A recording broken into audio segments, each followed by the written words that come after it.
Hello बच्चों, नमस्कार। स्वागत है सभी का आपके अपने ऑनलाइन प्लेटफॉर्म आरक्यू मंथन लाइव पर। जैसा कि बेटा तुम्हें दिख रहा है, आज मैं तुम्हें सल्तनत काल क्या कर रहा हूँ बेटा, शुरू करने जा रहा हूँ।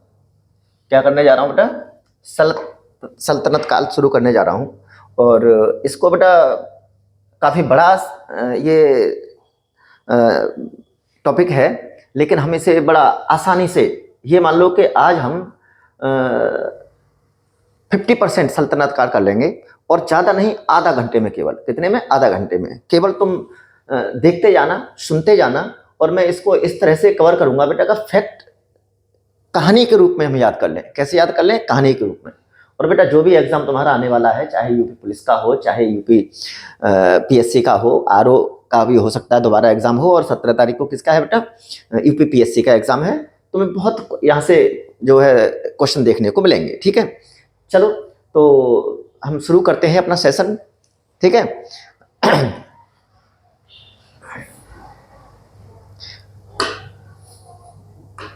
देखो क्या शुरू कर रहे हैं हम आज।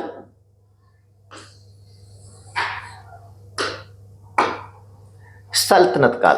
क्या बेटा? सल्तनत काल। सल्तनत काल के बारे में तुम्हें मालूम है बेटा कि इसमें 5 राजवंशों को शामिल किया जाता है। कितने राजवंशों को बेटा? 5 राजवंशों को शामिल किया जाता है, जिसमें तुम्हें पता हो तो कौन कौन से हैं बेटा? एक है गुलाम वंश, एक है खिलजी वंश, एक है तुगलक वंश, एक है सैयद वंश, और एक है बेटा लोदी वंश। ठीक है, इन 5 राजवंशों को शामिल किया जाता है। तो इनको हम बारी बारी से सबको देख लेते हैं कि किसकी क्या क्या मतलब जो है टाइम पीरियड रहा, क्या क्या इनके अंदर कौन कौन से टॉपिक हैं जिनको हम क्या करें बेटा, हमें पढ़ना है एग्जाम के पॉइंट ऑफ व्यू से। ठीक है, चलो तो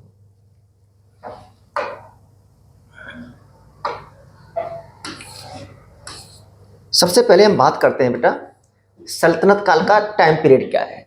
किसका बेटा? सल्तनत काल का टाइम पीरियड क्या है। तो देखो सल्तनत काल का टाइम पीरियड क्या है, ये देखो बेटा। तो सल्तनत काल का जो टाइम पीरियड है बेटा, वो तुम्हें दिख रहा होगा कि 1206 से 1526। 1206 ये वही डेट है बेटा जब मोहम्मद गौरी ने उत्तर भारत के अधिकांश भागों को जीत लिया था। ये वही समय है। ठीक है, अच्छा। तो और 1526 कौन सा है बेटा? 1526 वो है जब मोहम्मद बाबर ने किसको हराया था बेटा? इब्राहिम लोदी को हराया था। ठीक है, हाँ, तो इसके बीच का जो काल है वो सारा का सारा किसके अंतर्गत आता है? सल्तनत काल के अंतर्गत आता है। और इस सल्तनत काल में बेटा 5 राजवंशों की हम क्या करते हैं बेटा? 5 राजवंशों की मुख्य रूप से चर्चा करते हैं। और वो कौन से हैं? और 5 मुख्य रूप से क्या? 5 ही है। कौन कौन से बेटा? एक है बेटा गुलाम वंश। कौन सा है? गुलाम वंश। एक है बेटा क्या? खिलजी वंश। और एक है बेटा तुगलक वंश। और एक है बेटा सैयद वंश। और एक है बेटा लोदी वंश। हम इन 5 राजवंशों की बात करते हैं। कौन कौन सा बेटा? गुलाम वंश, खिलजी वंश, तुगलक वंश, सैयद वंश और लोदी वंश। ठीक है बेटा, हाँ। तो ध्यान रखेंगे बेटा सल्तनत काल के अंतर्गत कितने राजवंश आते हैं? 5 राजवंश आते हैं। वो 5 राजवंश कौन कौन से हैं बेटा? गुलाम, खिलजी, तुगलक, सैयद और लोदी। ये बेटा सीक्वेंस में लगाने के लिए भी आ जाते हैं कभी कि किसके बाद कौन आया। तो याद रखेंगे गुलाम, खिलजी, तुगलक, सैयद, लोदी। तुमने देखा होगा लोग फॉर्मूला भी बताते हैं गुड़ खाता सलाम है, हैं?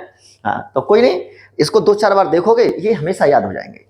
अच्छा, टाइम पीरियड भी मैच करने के लिए आ जाता है। या ये पूछ सकता है कि सैयद वंश का शासनकाल कब से कब तक रहा वनडे एग्जाम में, लोदी वंश का शासनकाल कब से कब तक रहा, या खिलजी वंश का कब से कब तक रहा। या फिर एक तरफ वंश दे देगा और एक तरफ क्या दे देगा बेटा? उनका डेट दे देगा, टाइम पीरियड दे देगा, और उसे मैच करना होगा। ठीक है, तो इस तरह का भी प्रश्न बनता है। तो देखो बेटा गुलाम वंश का जो शासनकाल है बेटा 1206 से 1290, यानी लगभग 84 ईयर, यानी 84 साल। ठीक है, खिलजी वंश बेटा 1290 से लेकर के 1320, यानी लगभग 30 ईयर। कितना बेटा? 30 ईयर, यानी 30 साल। तुगलक वंश का शासनकाल बेटा 1320 से लेकर के 1414 मिलता है, कहीं 1413 मिलता है, लेकिन ये कोई वो नहीं है। लगभग 93 साल, 94 साल है, 93-94 साल। ऐसे सैयद वंश बेटा 1414 से लेकर के 1451 ईस्वी, यानी करीब 37 ईयर, यानी 37 साल। ऐसे लोदी वंश बेटा 1451 से लेकर के 1526, यानी लगभग 75 साल। अगर हम ये देखें कि सबसे ज्यादा शासन किसने किया है, तो सर्वाधिक समय तक शासन करने वाला कौन है बेटा? तुगलक वंश है। कौन सा है? तुगलक वंश। यानी 93 ईयर, 93 साल। और अगर इसके बाद में देखें तो गुलाम वंश 84 साल। इसके बाद देखें तीसरे नंबर और लोधी वंश कितना 75 साल। इसके बाद में बेटा सैयद वंश 37 साल और सबसे कम कौन बेटा खिलजी वंश। तो कम से कम हमें इतना याद होना चाहिए कि सबसे ज्यादा समय तक यानी सल्तनत काल का ऐसा राजवंश जिसने सबसे ज्यादा समय तक शासन किया था वो कौन है तुगलक। और सल्तनत काल का ऐसा राजवंश जिसने सबसे कम समय तक शासन किया था वो क्या है बेटा खिलजी वंश।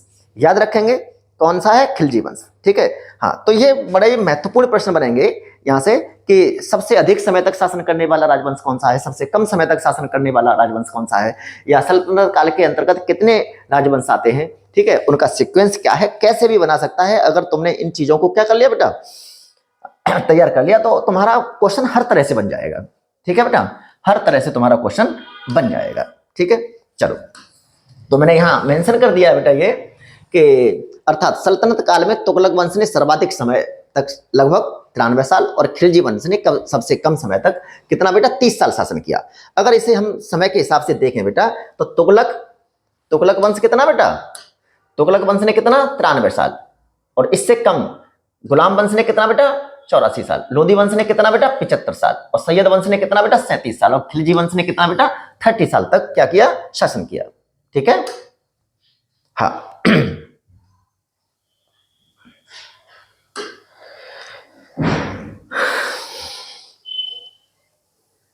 अब यहां से हम शुरुआत करते हैं बेटा किसकी, गुलाम वंश। कौन सा है बेटा सबसे पहले गुलाम वंश, कौन सा बेटा सबसे पहले गुलाम वंश की हम बात करते हैं। तो देखो बेटा गुलाम वंश, तो गुलाम वंश का जो समय है बेटा वो है 1206 से लेकर के 1290 तक। कितना है बेटा 1206 से लेकर के 1290 तक है। ठीक है, कहां से बेटा 1206 से लेकर के 1290 तक।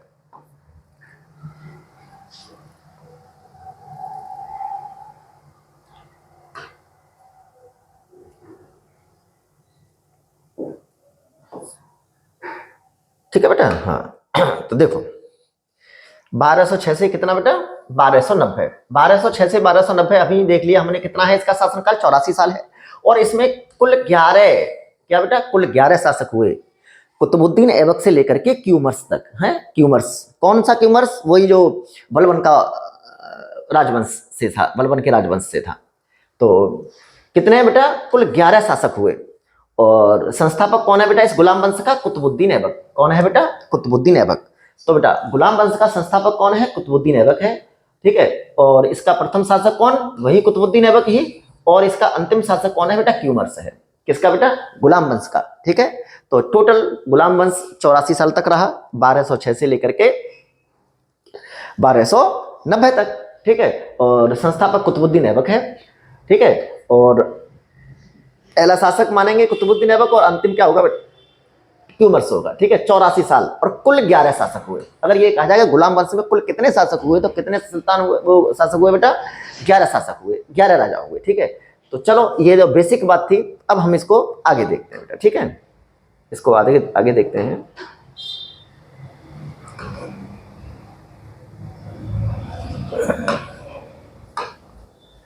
देखो बेटा तो सबसे पहले हम बात करते हैं कुतुबुद्दीन ऐबक की। किसकी बात करते हैं बेटा कुतुबुद्दीन ऐबक की बात करते हैं। क्या है कुतुबुद्दीन ऐबक के बारे में देखो बेटा ध्यान से। बेटा ये गुलाम वंश का क्या है संस्थापक है। इसका जो शासनकाल है वो क्या है बेटा 1206 से लेकर के 1210 यानी लगभग 4 ईयर। वैसे तो 4 ईयर पूरा नहीं था, यानी 4 ईयर। कितना बेटा 4 ईयर मान लो कि 4 साल तक इसने क्या किया बेटा शासन किया 1206 से 1210 तक। अच्छा, इसकी राजधानी क्या थी बेटा, राजधानी इसकी लाहौर थी। ठीक है बेटा, शासनकाल क्या है बेटा 1206 से 1210, राजधानी क्या है लाहौर है इसकी। ठीक है, अच्छा ऐबक जो शब्द है बेटा ये तुर्की भाषा का शब्द है। ऐबक किस भाषा का शब्द है बेटा तुर्की भाषा का शब्द है और इसका अर्थ होता है चंद्रमा का देवता। ऐबक का अर्थ क्या होता है बेटा चंद्रमा का देवता। ठीक है, अच्छा इसके अन्य नाम क्या है बेटा, तो इसको कुरान खां भी कहते हैं, इसको हातिम सेकिन भी कहते हैं, इसे लाख बख्श भी कहते हैं और इसे पील बख्श भी कहते हैं। क्या कहते हैं पील बख्श। क्या क्या कहते हैं बेटा कुरान खां कहते हैं, हातिम सेकंड कहते हैं, लाख बख्श कहते हैं और पील खां कहते हैं। तो कुरान खां क्यों कहते हैं कि कुरान का ये सुरीला पाठ करता था, इसलिए इसे कुरान खां कहा जाता है। और बेटा हातिम सेकंड इसकी उदारता के कारण कहा जाता है, बहुत लिबरल था है। और लाख बख्श इसे लाखों का दान करने के कारण कहते हैं। और बेटा पील बख्श इसे इसलिए कहते हैं क्योंकि ये हाथियों का दान करता है। किसका बेटा? हाथियों के दान के कारण इसे पील बख्श कहते हैं। अच्छा बेटा, कई इतिहासकारों का ऐसा मानना है कि इसको गुलाम वंश कहना ठीक नहीं है, क्योंकि 11 शासकों में से केवल 3 ही ऐसे थे जो गुलाम थे। उनमें अगर हम बात करें तो कौन कौन थे वो, तो कुतुबुद्दीन ऐबक, इल्तुतमिश और कौन बेटा? बलबन। इसके अलावा बाकी के जो सुल्तान थे, जो बाकी के शासक हुए, वो गुलाम नहीं थे। तो बेटा इसको गुलाम वंश को दूसरे नाम से जानते हैं, मामलुक वंश। किस नाम से जानते हैं बेटा? मामलुक वंश। और मामलुक वंश कहने वाले इतिहासकारों में सबसे अग्रणी नाम है हबीबुल्लाह। किसका है बेटा? हबीबुल्लाह। तो हबीबुल्लाह कहते हैं कि इसको गुलाम वंश ना कहकर के क्या कहना चाहिए? इस वंश को बेटा मामलुक वंश कहना चाहिए। मामलुक का मतलब है स्वतंत्र माता पिता से उत्पन्न संतान के द्वारा चलाया गया शासन, यानी स्वतंत्र माता पिता से उत्पन्न संतान को मामलुक कहते हैं। तो इसलिए क्या कहना चाहिए? मामलुक वंश इसको कहना ज्यादा बेटर है। ठीक है, हाँ। तो चलो, ये तुम्हें मालूम पड़ गया बेटा। देखिए, मैं इसको बहुत कम समय में तुम्हें यानी ये सारे डेटा बता दूंगा, और तुम इसको एक बार देखना, फिर दोबारा इसे 1.5 इसकी स्पीड करके, 1.5 गुनी स्पीड करके या 1.25 स्पीड करके दोबारा देख लेना। तो ये तुम्हारा मतलब जो सारे डेटा तैयार हो जाएंगे। ठीक है, चलो। तो बेटा इसे कुरान खां क्यों कहा जाता था? कुरान का सुरीला पाठ करता था, ससुर पाठ करता था। और हातिम सेकंड उदारता के कारण कहा गया, लाख बख्श इसे लाखों का दान करने के कारण कहा गया। और पील बख्श इसे क्यों कहा गया बेटा? ये हाथियों का दान करता था, इसलिए इसे पील बख्श कहा गया। ठीक है, हाँ बेटा। तो देखो आगे चलते हैं। पील बख्श क्यों बेटा? हाथियों का दान करने के कारण। अच्छा, तो देखो बेटा, ये देखो, ये मैंने तुम्हें बताया कि ये जो मोहम्मद गौरी था, सॉरी, ये कुतुबुद्दीन ऐबक था, ये कौन था बेटा? तो ये मोहम्मद गौरी, कुतुबुद्दीन ऐबक जो था बेटा, मोहम्मद गौरी का क्या था? गुलाम था। क्योंकि गौरी के कोई क्या नहीं थी बेटा? संतान नहीं थी। गौरी के कोई संतान नहीं थी, तो उसके हजारों गुलाम थे, जिन्हें वह अपना पुत्र के समान समझता था, अपनी संतान के समान समझता था। लेकिन उनमें 3 बहुत महत्वपूर्ण हैं, यानी उनमें से 3 गुलाम ऐसे हैं जो बहुत महत्वपूर्ण है। वो 3 गुलाम कौन से हैं जो बहुत महत्वपूर्ण हैं? तो याद रखेंगे बेटा, ये कौन था? गौरी का, मोहम्मद गौरी का गुलाम था। कौन था बेटा? ये मोहम्मद गौरी का गुलाम था। और इसमें 3 जो सब बहुत महत्वपूर्ण है हजारों गुलामों में, वो कौन कौन है बेटा? बहुत महत्वपूर्ण है, जिन्होंने, हाँ बेटा, तो अपना पुत्र मानता था, जिनमें 3 महत्वपूर्ण हैं, जिन्होंने क्या बेटा? जिन्होंने मोहम्मद गौरी की मृत्यु के बाद उसके शासनकाल को क्या किया बेटा? उसके शासन को संभाला। तो वो कौन से 3 हैं बेटा? तो एक है बेटा ताजुद्दीन यल्दौज। कौन है बेटा? ताजुद्दीन यल्दौज। और एक है बेटा नासरुद्दीन कुबाचा। कौन है? नासरुद्दीन कुबाचा। और इनमें एक नाम है बेटा कुतुबुद्दीन ऐबक। कौन है बेटा? कुतुबुद्दीन ऐबक। और बेटा जब 1206 में मोहम्मद गौरी की मृत्यु हो जाती है, जब वापस जा रहा था यहाँ से, तो बताया जाता है कि खोखरों ने उसे क्या कर दिया था बेटा? मौत के घाट उतार दिया था, मार दिया था। तो जो ताजुद्दीन यल्दौज था बेटा, इसे गौर और गजनी का शासक वो राज्य मिल गया। ये गौर और गजनी का क्या करने लगा? शासन करने लगा। इसे ये क्षेत्र इसके अंडर आ गया। अच्छा, नासरुद्दीन कुबाचा जो था, मुल्तान और सिंध इसके अंतर्गत आ गया बेटा। मुल्तान और सिंध जीता गया क्षेत्र, मुल्तान और सिंध। अच्छा, मुल्तान और सिंध को छोड़ करके बाकी पूरा उत्तर भारत किसके अंतर्गत था बेटा? मोहम्मद गौरी किसको सौंप के गया था? कुतुबुद्दीन ऐबक को सौंप के गया था। किसको? कुतुबुद्दीन ऐबक को सौंप के गया था। तो ये 3 बहुत इंपॉर्टेंट थे। कौन कौन बेटा? ताजुद्दीन यल्दौज, नासरुद्दीन कुबाचा और कुतुबुद्दीन ऐबक। अब क्या था बेटा? क्योंकि जो गौरी का मूल राज्य था वो कौन सा था बेटा? गौर यानी गजनी था, गजनी था। तो ये वहां शासन कर रहा था, तो ये ऐसा मानता था कि ये इसके अंदर है। क्या मानता था? ये इसके अंदर है, क्योंकि असली उत्तराधिकारी कौन है? ये है। तो ये बात मतलब जो है, इसको नेगलेक्ट करने के लिए, इस बात को कुतुबुद्दीन ऐबक ने अपने राज्य को सुरक्षित करने के लिए क्या किया? 1208 में क्या कर दिया बेटा? ताजुद्दीन यल्दौज पर आक्रमण कर दिया और इसे पराजित कर दिया। और कुछ समय तक यहाँ शासन भी किया, लेकिन क्योंकि यहाँ की जनता किसके फेवर में थी? ताजुद्दीन यल्दौज के फेवर में थी। तो ये कुछ समय के बाद वापस आ गया, लेकिन इसने ये सिद्ध कर दिया कि इधर आंख उठा करके मत देखना। और फिर भविष्य में कभी इसने क्या नहीं किया, इधर आंख उठाकर नहीं देखी। अच्छा, इसके इलाज के लिए इसने क्या किया बेटा, इसने अपनी बहन का विवाह नासरुद्दीन कोबाचा के साथ कर दिया। ठीक है, तो अपनी बहन का विवाह जब इसके साथ कर दिया तो वैवाहिक संबंध स्थापित हो गए, तो यहां से भी सुरक्षा इसे मिल गई। अर्थात बेटा कुतुबुद्दीन ऐबक ने नासरुद्दीन कोबाचा और ताजुद्दीन यल्दौज से क्या कर लिया बेटा, अपने राज्य को सुरक्षित कर लिया। ठीक है, हाँ, तो चलो बेटा, तो ध्यान रखेंगे बेटा, ताजुद्दीन के अंतर्गत गौर और गजनी का शासन था, नासरुद्दीन कोबाचा के पास मुल्तान और सिंध का शासन था, और कुतुबुद्दीन ऐबक के पास इसको छोड़ करके समस्त उत्तर भारत का जो राज्य था वो इसके अंतर्गत था। और इसने अपनी बहन की शादी किससे की, नासरुद्दीन कोबाचा से की। एक तरह से कूटनीतिक इसे आप कह सकते हो। ठीक है, हाँ, तो चलो आगे चलते हैं बेटा।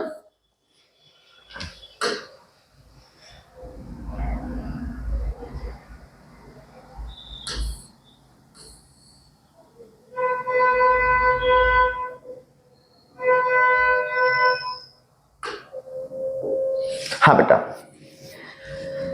ऐबक ने शासक बनने के बाद मलिक और सिपह सालार की उपाधियां धारण की। मलिक और सिपह सालार की उपाधियां धारण की। ठीक है, उसने कभी भी सुल्तान की उपाधि धारण नहीं की। क्या नहीं की बेटा, सुल्तान की उपाधि धारण नहीं की, क्योंकि वह अपने आप को स्वतंत्र नहीं मानता था।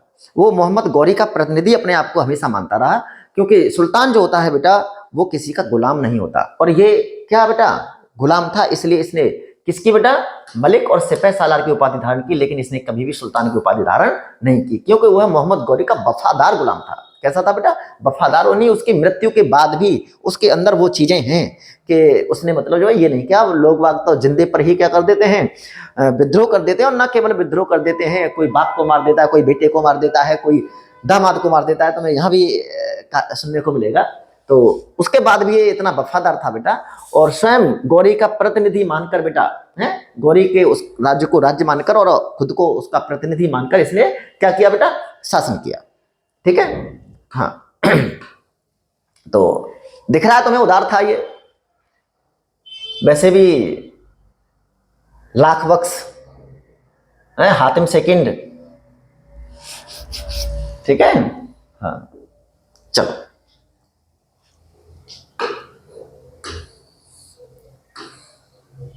अच्छा, हुआ क्या बेटा कि 1210 में, कब बेटा, 1210 ईस्वी में चौगान, वर्तमान पोलो जो खेल होता है, घोड़े से स्टिक जो मारते हैं, स्टिक से जो बॉल मारते हैं, तो 1210 में चौगान यानी पोलो, वर्तमान पोलो खेलते समय घोड़े से गिरकर इसकी ऐबक की क्या हो गई बेटा, मृत्यु हो गई। बताया जाता है घोड़े से गिर गया, गर्दन टूट गई थी, इसकी क्या हो गई बेटा, मृत्यु हो गई। ऐबक ने साम्राज्य विस्तार के स्थान पर साम्राज्य के सुदृढ़ीकरण पर बल दिया। सुदृढ़ीकरण यानी इसने साम्राज्य विस्तार पर कम ध्यान दिया, लेकिन जो है उसे क्या कर लो, मजबूत कर लो, सुदृढ़ कर लो, इस पर इसने ज्यादा बल दिया। किसने, ऐबक ने। ठीक है, हाँ, चलिए, तो हम बेटा थोड़ा ऐबक के किसके बारे में बात कर लें, थोड़ी स्थापत्य कला के बारे में बात कर लें। कुछ विशेष तो ज्यादा नहीं था, लेकिन जो है उसे हम क्या कर लेते हैं बेटा, बात कर लेते हैं। देखो स्थापत्य कला के मामले में देखो बेटा क्या है,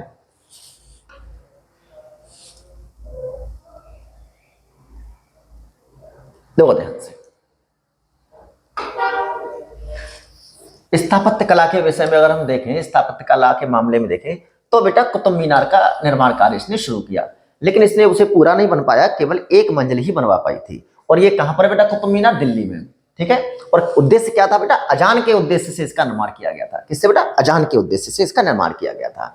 अच्छा, नामकरण कुतुब मीनार का किसके, कुतुब मीनार का किसके आधार पर है, यानी किसके नाम के कारण इसका नाम क्या है, कुतुब मीनार है। तो अगर उसमें आ जाए बेटा तो बहुत बच्चे गलत कर देंगे इस बात को कि कुतुब मीनार का नामकरण किसके आधार पर, तो कुतुबुद्दीन ऐबक लगा देंगे, लेकिन नहीं बेटा।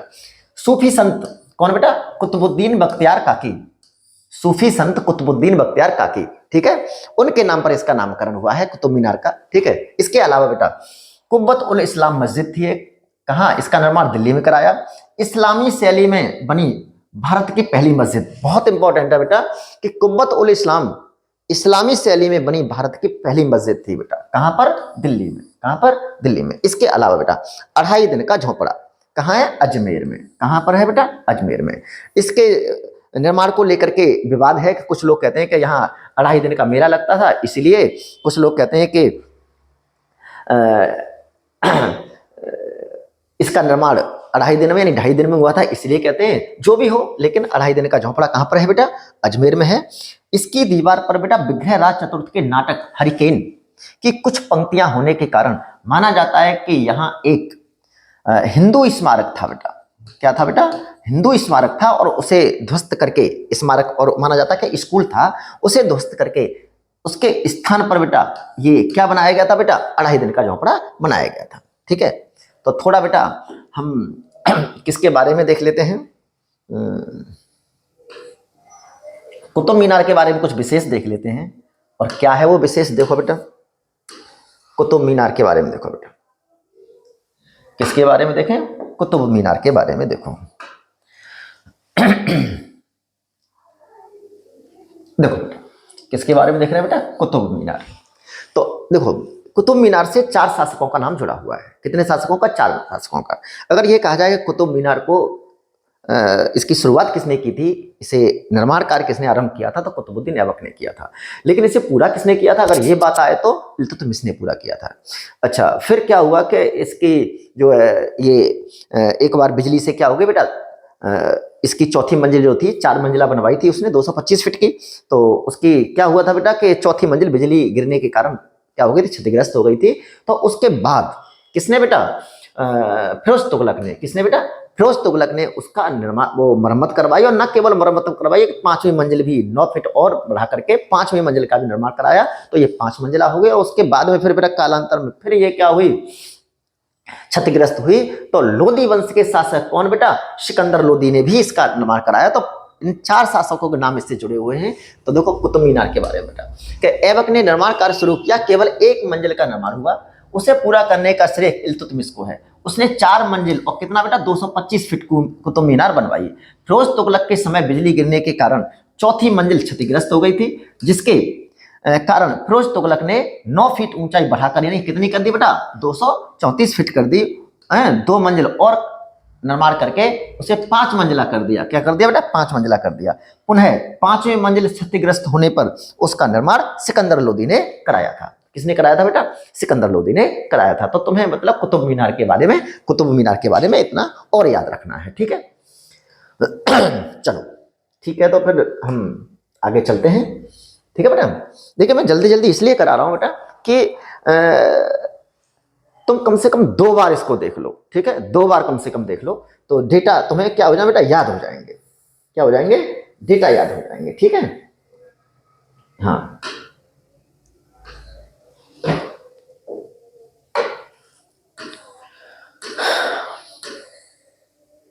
देखो बेटा,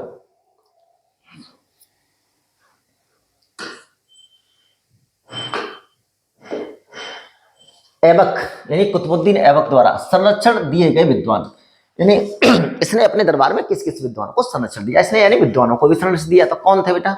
एक थे हसन निजामी। कौन थे बेटा? हसन निजामी। इनकी पुस्तक का नाम है बेटा ताजुल मासिर। हसन निजामी की पुस्तक का नाम क्या है बेटा? ताजुल मासिर। बहुत इंपॉर्टेंट रहता है ये। ठीक है, एक थे फख्र ए मुदब्बिर। कौन बेटा? फख्र ए मुदब्बिर। इनकी पुस्तक का नाम क्या बेटा? आदाब उल हर्ब। क्या बेटा? आदाब उल हर्ब। क्या बेटा? आदाब उल हर्ब।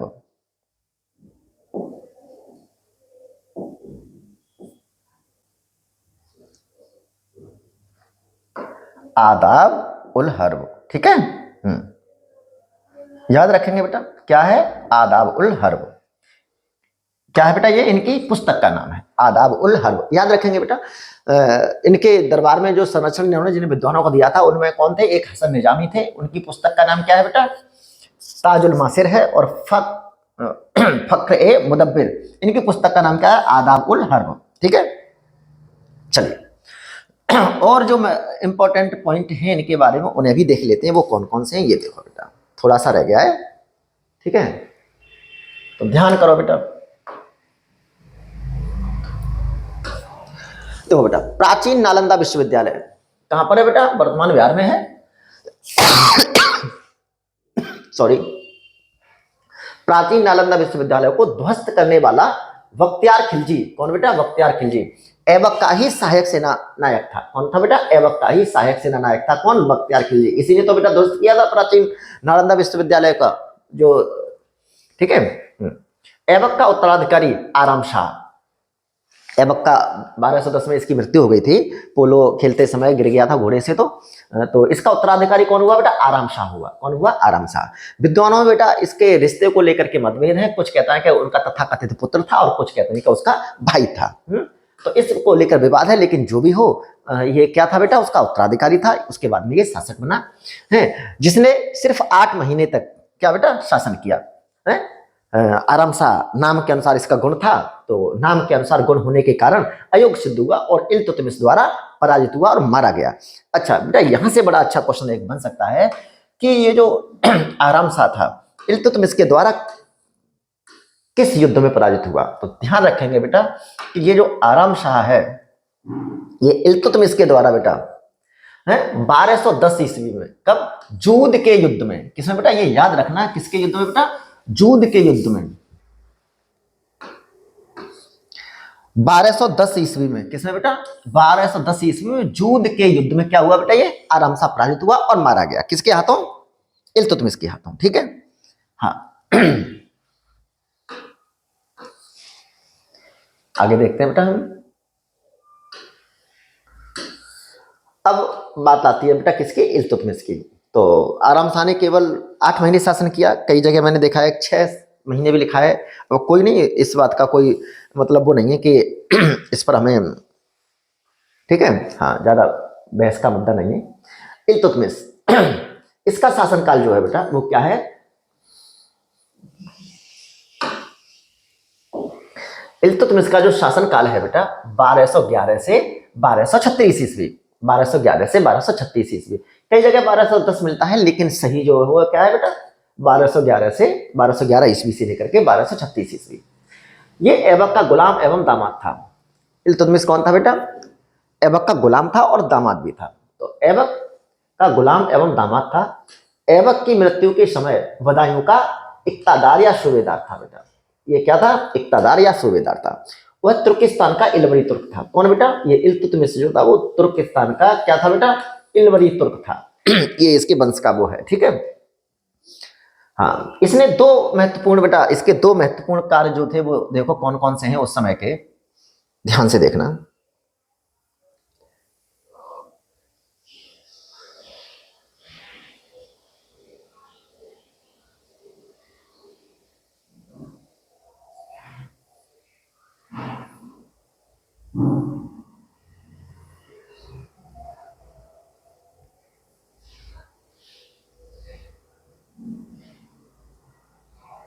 तो इल्तुतमिश के 2 महत्वपूर्ण कार्य देखो बेटा उस समय के। कौन कौन से को बुक करेंगे? एक तो ये था बेटा कि इसने, ध्यान से देखो बेटा, अगर इसको मैं लिखता तो टाइम लगता, इसलिए मैंने इसको पीडीएफ बना करके कि जल्दी हो जाएगा ये, इसीलिए ये किया गया है। ठीक है, तो इसने 2 महत्वपूर्ण कार्य किए बेटा। एक तो बेटा सुल्तान की उपाधि धारण की, जो कि किसने नहीं की थी बेटा? ऐबक ने नहीं की थी और ना ही आराम शाह ने की थी। और दिल्ली को राजधानी बनाया बेटा। ऐबक की राजधानी कहाँ थी? लाहौर थी। इसने दिल्ली को क्या किया बेटा? तो दिल्ली सल्तनत का पहला सुल्तान जिसने दिल्ली को क्या बनाया बेटा? राजधानी बनाया। तो 1206 ईस्वी में मोहम्मद गौरी खोखरों के विद्रोह का दमन। अच्छा, इसने सुल्तान की उपाधि क्यों धारण की बेटा? क्योंकि ये क्या था बेटा? ये तो गुलाम था और गुलाम सुल्तान नहीं हो सकता। लेकिन ये राजा बनते समय गुलाम नहीं था। क्यों नहीं था वो देख लो बेटा। 1206 ईस्वी में मोहम्मद गौरी खोखरों के विद्रोह का दमन। खोखर मतलब एक जाट, ये क्या है बेटा? कम्युनिटी है, जाट होते हैं ये, बड़े बहादुर होते हैं। तो 1206 ईस्वी में मोहम्मद गौरी खोखरों के विद्रोह का दमन करने अंतिम बार जब भारत आया तो गौरी ने युद्ध के दौरान उसकी वीरता को देखा। किसकी वीरता को बेटा? इल्तुतमिश की वीरता को देखा। तो उसकी युद्ध कौशल से प्रभावित होकर के उसने आदेश दिया, किसको बेटा? ऐबक को आदेश दिया कि वह उसे गुलामी से मुक्त कर दे। और इसलिए शासक बनते समय वो गुलाम नहीं था, क्योंकि 1206 ईस्वी में ही ऐबक ने उसे क्या कर दिया था बेटा? गुलामी से मुक्त कर दिया था। क्या कर दिया था बेटा, गुलामी से उसे मुक्त कर दिया था। इसलिए क्या नहीं था वो जब शासक बना था उस समय क्या नहीं था बेटा, वो गुलाम नहीं था। ठीक है, तो शासक बनते समय वो गुलाम नहीं था, इसलिए उसने सुल्तान की उपाधि धारण की थी। ठीक है बेटा, इसलिए क्या किया था बेटा, उसने सुल्तान की उपाधि धारण की थी। अब देखो क्वेश्चन यहां से बनता है और बना है, इस बात को याद रखना बेटा, कि दिल्ली सल्तनत का ऐसा शासक जो गुलाम का गुलाम था, दिल्ली सल्तनत का ऐसा शासक जो गुलाम का गुलाम था, तो वो कौन है बेटा, कुतुबुद्दीन, वो सॉरी इल्तुतमिश। क्यों, मोहम्मद गौरी का गुलाम कौन था बेटा, कुतुबुद्दीन ऐबक, और कुतुबुद्दीन ऐबक का गुलाम कौन था, इल्तुतमिश। तो गुलाम का गुलाम हो गया ना, लेकिन गुलाम का गुलाम तो बेटा बलबन भी था। देखो बलबन, क्योंकि बलबन इल्तुतमिश का किसका गुलाम था बेटा, मोहम्मद ऐबक का, और बलबन किसका था बेटा, इल्तुतमिश का। ठीक है, लेकिन बलबन को गुलाम बनाते समय इल्तुतमिश गुलाम नहीं था। बलबन को क्या बनाते समय बेटा, गुलाम बनाते समय, क्योंकि 1206 में क्या कर दिया था, उसे गुलामी से मुक्त कर दिया था। तो जब उसने उसे गुलाम बनाया था तो वो गुलाम नहीं था।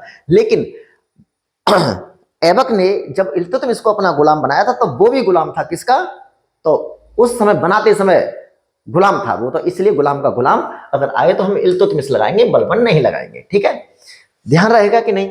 चलिए ठीक है, तो आगे देखते हैं बेटा। इस प्रकार हम कह सकते हैं कि देखो दिल्ली का वैधानिक सुल्तान, वैधानिक सुल्तान कौन था बेटा, पहला वैधानिक सुल्तान इल्तुतमिश था। क्योंकि उसने, किसने, इल्तुतमिश ने बगदाद के खलीफा हैं, बगदाद के खलीफा, खलीफा का नाम था अल मुंतसिर बिल्लाह, अल मुंतसिर बिल्लाह से खिलहत, खिलहत मतलब प्रमाण पत्र या स्वीकृति पत्र होता था। और बेटा जो विजित प्रदेश होते थे इस्लाम में, तो उन्हें वैधानिक स्वीकृति तब मिलती थी जब उनका जो धार्मिक गुरु था, पूरे दुनिया का इस्लाम का धार्मिक गुरु था, उससे स्वीकृति मिल जाती थी। तो किसने बेटा, इल्तुतमिश ने बगदाद के खलीफा अल मुंतसिर बिल्लाह से क्या किया बेटा, खिलहत प्रमाण पत्र प्राप्त किया। खलीफा इस्लाम का सबसे बड़ा धर्मगुरु होता है। मुस्लिमों द्वारा जीते गए राज्य को तभी वैधता प्राप्त होती थी जब खलीफा से मान्यता प्रमाण पत्र ले लिया जाता था। ठीक है, चलिए इतना समझ आया। तो देखो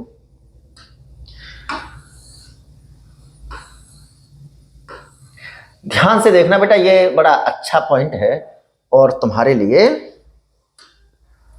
एक्स्ट्रा नॉलेज वाला है। आजम के इतिहास में, किसमें बेटा, आजम के इतिहास में। आजम के इतिहास का मतलब दुनिया के इतिहास में या इस्लाम के इतिहास में। तो आजम के इतिहास में सुल्तान की उपाधि धारण करने वाला पहला शासक महमूद गजनबी था। कौन था बेटा, महमूद गजनबी था। ठीक है, इसने भी बगदाद के खलीफा अल कादिर बिल्लाह, अल मुंतसिर अल्लाह, वो बिल्लाह किससे बेटा, किसने, इल्तुतमिश ने अल मुंतसिर बिल्लाह, और इसने बेटा अल कादिर बिल्लाह से खिलफत नहीं खिलहत प्राप्त किया था। सिस्तान के शासक बिन अहमद को पराजित करने के बाद। किसने बेटा, महमूद गजनबी ने। तो ये बात याद रखना बेटा कि दुनिया या इस्लाम के इतिहास का पहला सुल्तान कौन था बेटा, तो महमूद गजनबी था, हैं? और दिल्ली सल्तनत का पहला सुल्तान कौन था, तो इल्तुतमिश था। ये बात याद रखेंगे, ठीक है, हाँ याद रखेंगे कि नहीं। आजम के इतिहास का कह दीजिए, दुनिया के इतिहास का कह दीजिए, या इस्लाम के इतिहास का पहला सुल्तान महमूद गजनबी था। और अगर हम भारत की बात करें या दिल्ली सल्तनत की बात करें तो इसका पहला सुल्तान कौन था बेटा, इल्तुतमिश था। इस बात को याद रखेंगे, ठीक है। चलो इसके द्वारा किए गए महत्वपूर्ण कार्य देखिए बेटा कौन कौन से हैं। इल्तुतमिश के द्वारा किए गए महत्वपूर्ण कार्य, वैसे तो सारे कार्य महत्वपूर्ण होते हैं लेकिन कुछ विशेष होते हैं, ठीक है बेटा। क्या है तो देखो,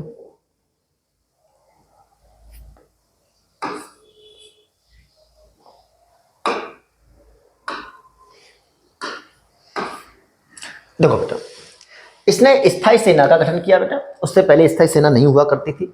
इसके अलावा तुर्कान ए चहलगानी यानी जिसे दल चालीसा के नाम से जानते हैं, उसका गठन किया, जिसमें 40 विद्वान, 40 सरदार, तुर्की सरदार थे।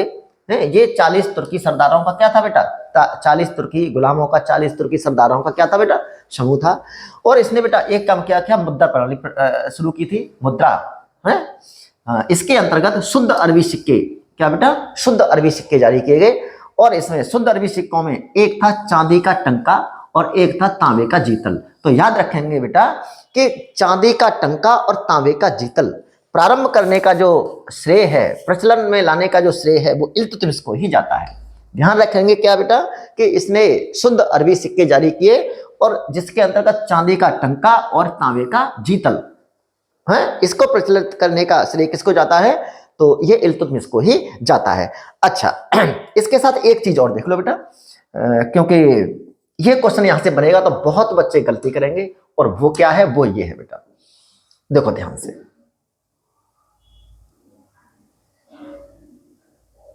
ध्यान से देखो बेटा, क्या है, वो ये है कि चांदी का टंका किसने शुरू किया बेटा, इल्तुतमिश ने। तो इसी के याद रखो कि सोने का टंका किसने शुरू किया था, तो ये बलबन के द्वारा शुरू किया गया था, है।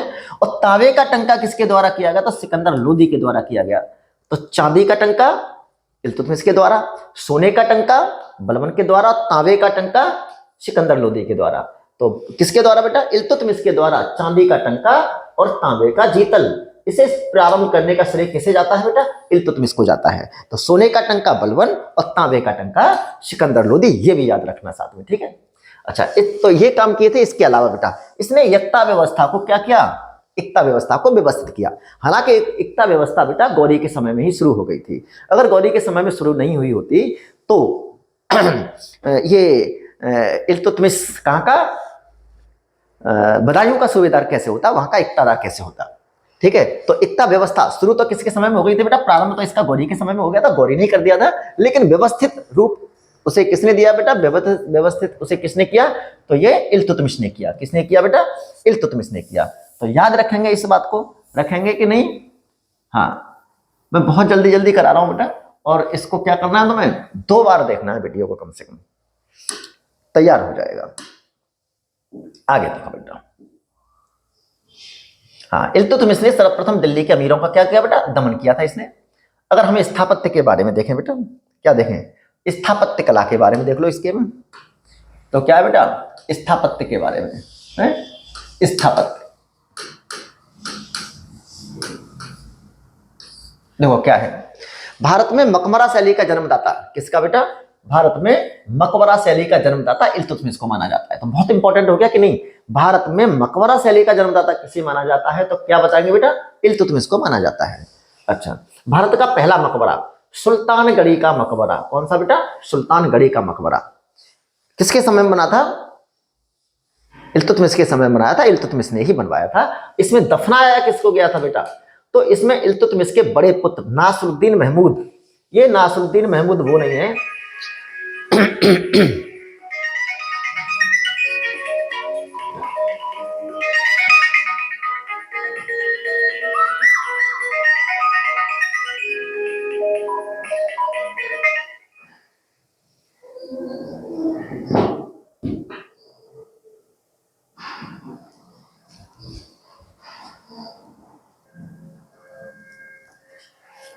हाँ बेटा, तो क्या, भारत का पहला मकबरा सुल्तानगढ़ी का मकबरा, तो इसमें बेटा कौन, नासरुद्दीन महमूद को दफनाया गया था। ये नासरुद्दीन महमूद वो नहीं है जो टोपी सीकर अपना काम चलाता था और बलबन ने अपनी, है, तो ये उसका ज्येष्ठ पुत्र है, किसका बेटा, इल्तुतमिश का ज्येष्ठ पुत्र है, और बहुत योग्य था।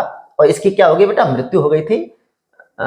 तो इसको किसमें दफनाया गया था बेटा, सुल्तानगढ़ी मकबरा में दफनाया गया था। और इसका मतलब क्या होता है सुल्तानगढ़ी का बेटा, गुफा का सुल्तान।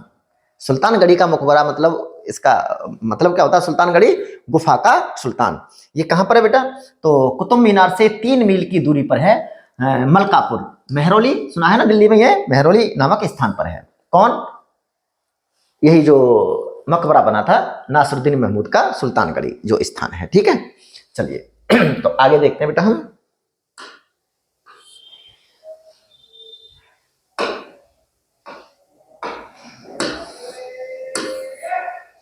इसके अलावा बेटा इसने, किसने, इल्तुतमिश ने बदायूं में जामा मस्जिद का निर्माण करवाया, जोधपुर में अतारकिन का दरवाजा बनवाया, और दिल्ली में एक मदरसे का निर्माण कराया जिसे मदरसा ए मुइज्जी क्या कहा जाता था बेटा, जैसे मदरसा ए मुइज्जी कहा जाता था। कुतुब मीनार का इसने कार्य पूरा किया था। और कितनी मंजिल बनवाई थी कुतुब मीनार बेटा, 4 मंजिल बनवाई थी, हैं 4 मंजिल बनवाई थी। और 225 फीट जिसकी क्या थी बेटा, ऊंचाई थी। कितनी, 225 फीट। और तुम्हें पता है कि फिर 5वीं मंजिल किसने बनवाई, क्यों बनवाई, और फिर 5वीं मंजिल की अगली बार मतलब मरम्मत भी करवाई तो किसने करवाई, वो तुम्हें पता है अच्छी तरह से, ठीक है। अच्छा, ध्यान से देखो बेटा, बड़ा ही अच्छा पॉइंट है कि इसके द्वारा जो संरक्षित विद्वान था, इसके द्वारा संरक्षित विद्वान किसके द्वारा बेटा, इल्तुतमिश के द्वारा, ठीक है। कौन था, देखो बेटा, इसके द्वारा संरक्षित विद्वान मिनहास उस सिराज, क्या बेटा, मिनहास उस सिराज। इसकी पुस्तक का नाम था तबकात ए नासरी। क्या था बेटा, तबकात ए नासरी। ये दिल्ली सल्तनत में पूर्णतः फारसी भाषा में लिखी गई प्रथम पुस्तक है बेटा। क्या है, दिल्ली सल्तनत में फारसी भाषा में लिखी गई, क्या है बेटा, ये पूर्णतः फारसी भाषा में लिखी गई पुस्तक है, ठीक है। हसन निजामी की पुस्तक ताजुल मासिर, हमने पीछे बताया था कि नहीं, अरबी और फारसी का क्या था बेटा, ये मिश्रण था। कुतुबुद्दीन ऐबक के उसमें बताया था हमने जब पढ़ा रहे थे तब, ठीक है। तो दिल्ली सल्तनत में पूर्णतः फारसी भाषा में लिखी गई क्या है बेटा, ये तबकात नासरी पुस्तक है, ठीक है। अच्छा, एक समय ऐसा आया बेटा जब एक समय ऐसा आया जब कुतुबुद्दीन ऐबक ने बहुत ही कूटनीतिक और दूरदर्शिता का परिचय दिया। और वो समय कौन सा था, ये देखो बेटा, है अन्यथा हो सकता है कि इसके हाथ से शासन भी निकल जाता। तो वो दूरदर्शिता का परिचय इसने कब दिया, वो देखो बेटा। तो इल्तुतमिश ने एक टाइम बड़ी दूरदर्शिता कूटनीति का परिचय दिया था। और वो समय था बेटा कि एक बार ख्वारिज्म के शासक के पुत्र जलालुद्दीन मंगवर्नी का पीछा करते हुए चंगेज खां, है चंगेज खां कौन था बेटा, ये मंगोल आक्रमणकारी था चंगेज खां। इसे तेमुचिन भी कहते थे। यानी कौन था ये, मंगोल आक्रमणकारी। सिंधु के तट पर पहुंचा। जलालुद्दीन मंगवर्नी इल्तुतमिश से शरण प्राप्त करना चाहता था, है हाँ, लेकिन इल्तुतमिश ने क्या कर दिया बेटा, शरण देने से इनकार कर दिया। चंगेज खां सिंध नदी के से वापस लौट गया। इस प्रकार इल्तुतमिश ने चंगेज खां के आक्रमण से अपने राज्य की रक्षा कर ली। तो ये बड़ी ही कूटनीतिक इसकी एक फैसला था। अंततः हो सकता है कि ये उसे शरण दे देता और वो इस पर आक्रमण कर देता और इसका शासन ही चला जाता, ठीक है। तो इसने इस प्रकार क्या कर लिया, अपने शासन को उससे बचा लिया, ठीक है। हाँ आगे चलते हैं बेटा। अपने शासनों क्या कर लिया इसने, हाँ देखो बेटा, एक और बाकिया देखो।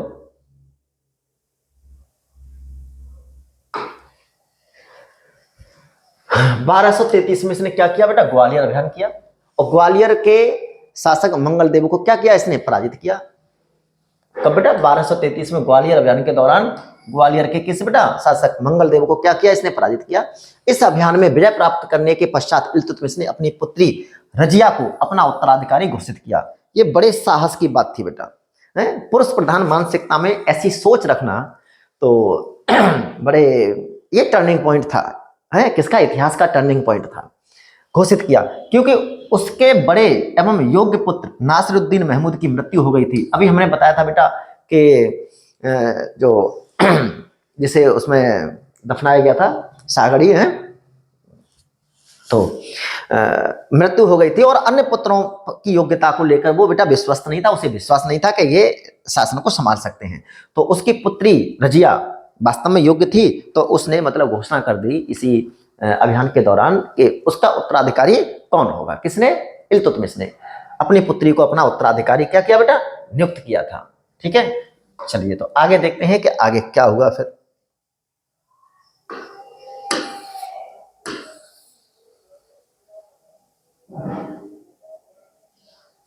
हाँ बेटा देखो, इल्तुतमिश की मृत्यु बेटा कब हो गई, 1236 में हो गई। इस समय उसका वजीर मतलब उसका प्रधानमंत्री कौन था बेटा, निजामुल मुल्क जुनैदी था। कौन था बेटा, ये बड़ा ही इंपॉर्टेंट नाम है, निजामुल मुल्क जुनैदी था, जो रजिया के स्त्री होने के कारण उसे शासिका के रूप में नहीं चाहता था। यानी उसे बाकी कोई प्रॉब्लम नहीं थी, बस उसे प्रॉब्लम ये थी कि हम स्त्री के सामने कैसे उसे सलाम करेंगे, ठीक है। हाँ, तो स्त्री होना उसका क्या था, उसके लिए प्रॉब्लम थी, तो नहीं चाहता था। इसलिए तुर्की अमीरों ने षड्यंत्र कर रुकनुद्दीन फिरोज शाह को शासक बना दिया। रुकनुद्दीन फिरोज शाह को क्या कर दिया? शासक बना दिया, जो उसका सौतेला भाई था। जबकि इल्तुतमिश ने अपनी पुत्री रजिया को अपना उत्तराधिकारी घोषित कर दिया था, बना दिया था। लेकिन उसने किसे बना दिया बेटा? षड्यंत्र करके सबने, जो सरदार थे, 40 दल के सरदार थे, वो षड्यंत्र यहां से शुरू हो गया, षड्यंत्र करना उन्होंने शुरू कर दिया, तो उसको बना दिया बेटा। लेकिन रजिया भी कहां चुप बैठने वाली थी बेटा, वो महत्वाकांक्षी महिला थी। रजिया बहुत महत्वाकांक्षी महिला थी, तो उसने क्या किया बेटा?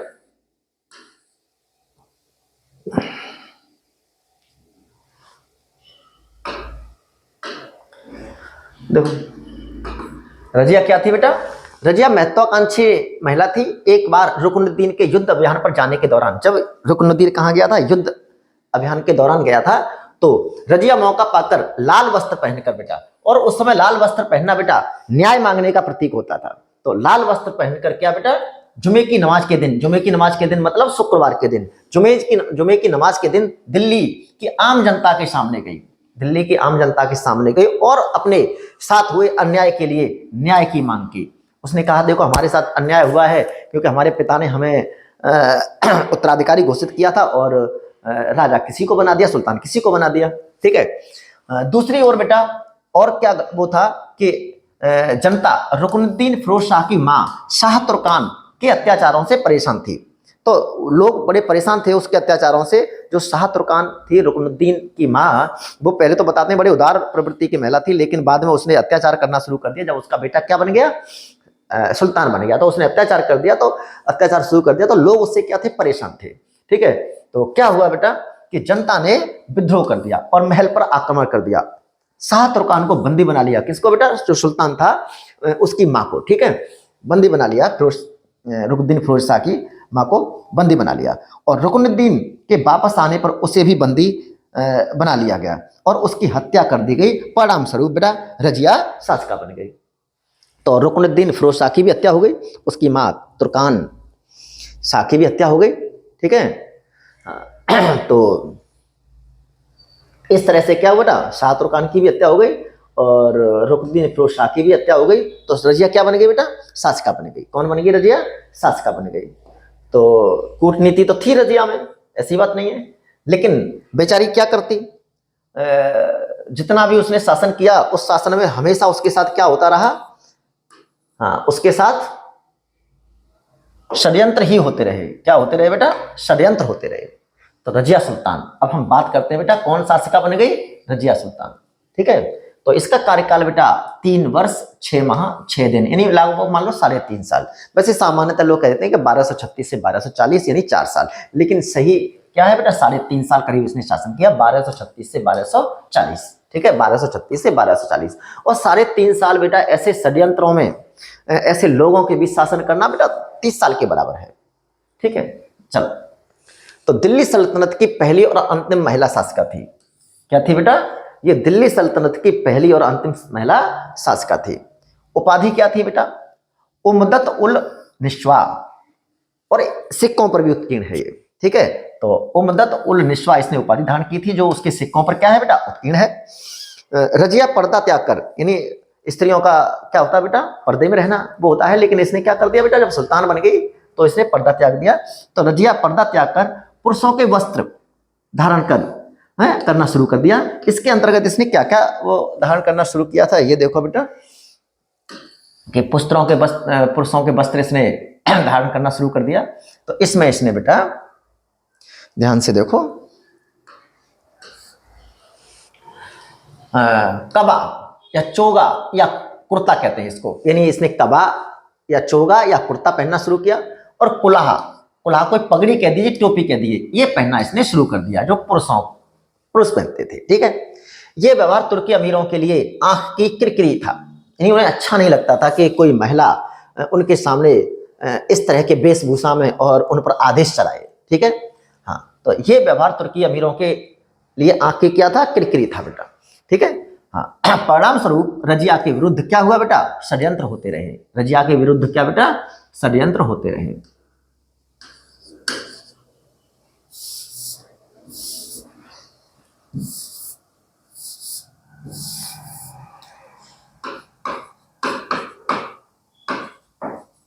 रजिया के विरुद्ध षड्यंत्र होते रहे हैं। ऐसे माहौल में यहाँ ये छूट गया बेटा, ऐसे माहौल में कुछ लोगों को अपने पक्ष में करने के लिए हैं कुछ महत्वपूर्ण पद उसने दिए कुछ लोगों को, जो इस प्रकार हैं। देखो कौन कौन से वो महत्वपूर्ण, किस किस को दिए, क्योंकि जरूरी था बेटा कुछ लोगों को अपने पक्ष में लाना है तो करना पड़ेगा। ये कौन कौन थे बेटा, ध्यान से देखो। ये थे, एक था बेटा कबीर खां अयाज, एक था एतगिन और एक था अल्तुनिया। ठीक है, तो कबीर खां अयाज को इसने लाहौर का इक्तादार बनाया, एतगिन को इसने बदायूं का इक्तादार बनाया और अल्तुनिया को बठिंडा, क्या बेटा, इसने बठिंडा का इक्तादार बनाया। और एक था बेटा जलालुद्दीन याकूत, इसे अमीर ए आखूर का पद दिया। अमीर ए आखूर मतलब अस्सुसाला का प्रधान, हेड था अस्सुसाला का, ये घोड़ों की जो सेना थी। ठीक है। अच्छा, कुछ समय तक सब ठीक ठाक रहा। जिनको ये पद दिए गए थे उन्होंने वफादारी से काम किया, लेकिन सबको पता है कि इंसानी फितरत होती है कि और यानी महत्वाकांक्षा होती है। तो क्या शुरू हो गया बेटा, कुछ समय बाद विद्रोह शुरू हो गए। तो सबसे पहले विद्रोह जो किया वो किसने किया बेटा, एतगिन ने किया। किसने किया, एतगिन ने किया। सबसे पहला विद्रोह किसने किया, सबसे पहला विद्रोह एतगिन ने किया, जिसे दबा दिया रजिया ने। उसके बाद में जो दूसरा विद्रोह किया वो किसने किया बेटा, अल्तुनिया ने किया। किसने किया, अल्तुनिया ने किया। तो बेटा अल्तुनिया ने जब विद्रोह किया तो उसे दबाने के लिए रजिया क्या हुआ बेटा, बठिंडा गई। रजिया कहाँ गई, बठिंडा गई। और बठिंडा जब वो रजिया गई तो उसने जाने से पहले किसको बेटा, जलालुद्दीन याकूत को जिम्मेदारी सौंपती थी। क्या बेटा, जलालुद्दीन याकूत को जिम्मेदारी सौंपती थी, क्योंकि ये सबसे उसका विश्वास पात्र और वफादार गुलाम था, हैं। तो लेकिन कुछ समय स्थितियां ठीक रहीं, इन लोगों ने वफादारी से काम किया, लेकिन उच्च पदों की महत्वाकांक्षा के कारण विद्रोह हुए। पहले एतगिन ने विद्रोह किया जिसे रजिया ने दबा दिया, उसके बाद अल्तुनिया ने विद्रोह किया जिसे दबाने के लिए जब रजिया बठिंडा गई तो जलालुद्दीन याकूत को जिम्मेदारी दी गई थी। लेकिन तुर्की सरदारों ने, जो 40 दलों का सरदार वो दल था, हालांकि उसमें कभी 40 नहीं रहे ऐसा माना जाता है, तुर्की सरदारों ने याकूत की हत्या कर दी, षड्यंत्र करके उसकी हत्या कर दी बेटा। ठीक है, और उधर रजिया अल्तुनिया से हार गई। इधर बेटा याकूत की हत्या उन सरदारों ने, जो 40 गुलामों का जो दल था, उन्होंने क्या करके बेटा षड्यंत्र करके उसकी हत्या कर दी। और उधर रजिया भी क्या हो गई बेटा, अल्तुनिया से हार गई और उसे बंदी बना लिया। अल्तुनिया ने क्या कर लिया बेटा, उसे बंदी बना लिया। ठीक है, हाँ बेटा।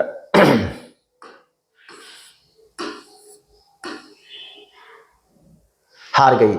इधर तुर्की सरदारों ने बहरम शाह, रजिया हार गई बेटा, उसकी हत्या कर दी। ठीक है, तो इधर तुर्की सरदारों ने बहराम शाह, ये कौन था बहराम शाह बेटा, इल्तुतमिश का दूसरा पुत्र, को शासक बना दिया। इस दौरान एक नया पद सृजित हुआ बेटा, जिसका नाम क्या था बेटा, नायब ए मामलिकात। नायब ए मामलिकात का पद सृजित किया। और ये पहली बार किसे दिया गया बेटा, तो ये एतगिन को दिया गया। किसको दिया गया, एतगिन को दिया गया। ठीक है, इस बात से अल्तुनिया नाराज था। अल्तुनिया, कौन सा अल्तुनिया, वही जिसने रजिया को क्या कर लिया बेटा, बंदी बना लिया और सत्ता परिवर्तन हो गया। कौन बन गया शासक बेटा, बहराम शाह। शासक कौन बन गया, बहराम शाह शासक बन गया। तो अल्तुनिया का मानना था कि हमने इसको बंदी बनाया और हमारे कारण सत्ता परिवर्तन हुआ, और ये इतना बड़ा पद किसे दे दिया गया, एतगिन को दे दिया। तो इस बात से वो कौन था बेटा, नाराज था। और इस नाराजी को किसने भांप लिया, रजिया ने इसको भांप लिया। और उसने अपने अंतिम दाव के तौर पर प्रपोजल रख दिया, प्रपोज कर दिया किसको, अल्तुनिया को। किसने, रजिया ने। ये उसकी बहुत बड़ी कूटनीतिक चाल मानी जाती है। तो उसे प्रपोज कर दिया, विवाह का प्रस्ताव उसके सामने रख दिया। तो रजिया ने अंतिम दाव के तौर पर अल्तुनिया से विवाह का प्रस्ताव रख दिया। परिणाम स्वरूप दोनों ने विवाह कर लिया। अब दोनों ने विवाह कर लिया तो बंदी तो नहीं रही। अब दोनों ने प्लानिंग करी कि दोबारा दिल्ली को प्राप्त करने की, और दोनों ने दिल्ली को पुनः प्राप्त करने की क्या की बेटा, कोशिश की। लेकिन दुर्भाग्य से ऐसा नहीं हो सका। हाँ बेटा, क्या नहीं हुआ बेटा, दुर्भाग्य से ऐसा नहीं हुआ। दोनों ने मिलकर पुनः दिल्ली को प्राप्त करने का प्रयास किया, लेकिन असफल रहे। दोनों यानी रजिया और अल्तुनिया इस दौरान एक कैथल स्थान है हरियाणा में, वहां एक पेड़ के नीचे बैठे हुए थे। उस समय डाकुओं का एक गिरोह आया और दोनों की हत्या कर दी। तो इस तरह से इन दोनों का अंत हो गया, रजिया का और इनका। लेकिन रजिया इसमें कोई दो राय नहीं है कि योग्य थी, तो वास्तव में वो बहुत योग्य थी। अगर 3.5 साल तक वो इस तरह के षड्यंत्र के बीच में शासन कर पाई तो उसकी योग्यता के कारण ही, वो अपनी योग्यता के कारण ही ऐसा कर पाई थी। ठीक है, तो अब हम बात करते हैं बेटा किसकी, बहराम शाह की। कोई खास नहीं है इसके बारे में, है यहाँ तो काफी हुए हैं। इसके बाद में तो केवल फिर बलबन ही ऐसा आएगा जो कुछ महत्वाकांक्षी है और उसने दोबारा से राजा की सुल्तान की प्रतिष्ठा में क्या की बेटा, वृद्धि की। ठीक है, हाँ, तो ये आ गया साहब तुम्हारा बहराम शाह। कौन आ गया, बहराम शाह। ठीक है, तो देखो बेटा क्या है। अब हम बात कर रहे हैं बहराम शाह की, और इसका शासनकाल जो था वो कितना था बेटा, 1240 से 1242। कितना था बेटा, 1240 से 1242। 1241 में बेटा, कब, 1241 ईस्वी में पहली बार भारत पर मंगोलों का आक्रमण किसके नेतृत्व में बेटा, तायर के नेतृत्व में हुआ। ठीक है बेटा, तायर के नेतृत्व में पहली बार क्या हुआ बेटा, भारत पर आक्रमण हुआ था। और इसी के शासनकाल में एक नया पद, क्या बेटा, नायब ए मामलिकात, अभी हमने बात करी थी कि नायब ए मामलिकात का पद सृजित किया गया, जिसमें पहली नियुक्ति किसकी थी बेटा, एतगिन की थी। ठीक है, तो ये बातें इसके समय की इंपॉर्टेंट हैं। और बाद में क्या हुआ बेटा, इसको भी 1242 में बंदी बना करके इसकी हत्या कर दी गई। क्या कर दी गई बेटा, हत्या कर दी गई। इसके बारे में ज्यादा कुछ वो नहीं है, बस इतना याद रखना कि इसके समय में क्या हुआ बेटा, मंगोलों का आक्रमण हुआ और एक नए पद का सृजन हुआ। इसके अलावा और कुछ इसके बारे में याद करने लायक है नहीं। ठीक है, हाँ आगे चलते हैं बेटा। अलाउद्दीन मसूद शाह। कौन बेटा, अलाउद्दीन मसूद शाह। अब बेटा जो दल चालीसा है, कौन बेटा, जो दल चालीसा है वो किंग मेकर की भूमिका में है। जिसे चाहे जब चाहे हटा दे पद से, मार दे, जो भी कर दे। ठीक है, और किसी को भी शासक बना दे, वो किंग मेकर की भूमिका में है अभी। कौन, जो दल चालीसा के सदस्य हैं, तुर्कानी चहलकानी के जो सदस्य हैं वो किसके उसमें है बेटा, अभी फॉर्म में शासक बनाने की यानी किंग मेकर की भूमिका में है। तो बेटा अलाउद्दीन मसूद शाह, इसका शासनकाल क्या है बेटा, 1242 से 1246। ये भी कठपुतली था। इसके शासनकाल में बलबन की शक्ति का उदय हुआ। तो इसके शासनकाल में बेटा किसका उदय हुआ, बलबन की शक्ति बढ़ी। ठीक है, बलबन ने षड्यंत्र कर 1246 में इसे सुल्तान के पद से हटा दिया और नासिरुद्दीन महमूद को सुल्तान बना दिया। तो बलबन कौन था बेटा, इसी दल चालीसा का सदस्य था वो, जो 40 गुलामों का जो एक संगठन था उसी का सदस्य था। ये बहुत शक्तिशाली हो गए थे बेटा, इस समय तक तो बहुत शक्तिशाली हो गए थे ये। ठीक है, तो इसको क्या कर दिया बेटा, सुल्तान के पद से हटा दिया और किसे बना दिया बेटा, नासिरुद्दीन महमूद। तो ये नासिरुद्दीन महमूद वो नासिरुद्दीन महमूद नहीं है जो